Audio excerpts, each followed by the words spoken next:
Two on Your Side is checking back in on a Spokane Public Schools program to reduce the number of suspensions, and we did find there has been a slight increase in the first 60 days of the school year. Now, still, the numbers are down overall from previous years. KREM 2's Alexa Block has more on how and why the district is working to keep suspensions down.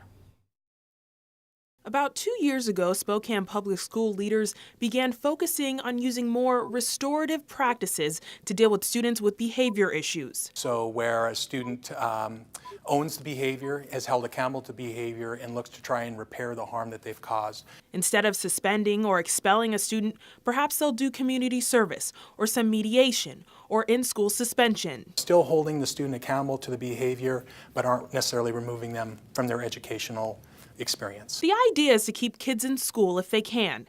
Each month, the school district posts discipline reports on their website. It tracks the number of suspensions, arrests, and incidents involving students.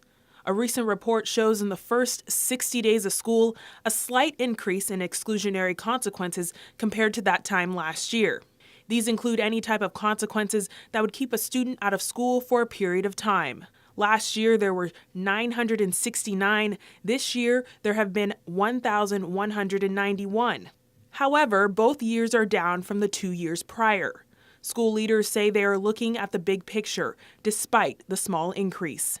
Well, again, whenever we look at data, and we are paying attention to our data, we can't look at it and draw conclusions with just one particular metric at one particular moment in time. We really need to look at a trend over time. But I would say over the trend of the last 4 years, we're seeing improvements in how we're dealing with behavior, but we're still a long ways away from where we want to be.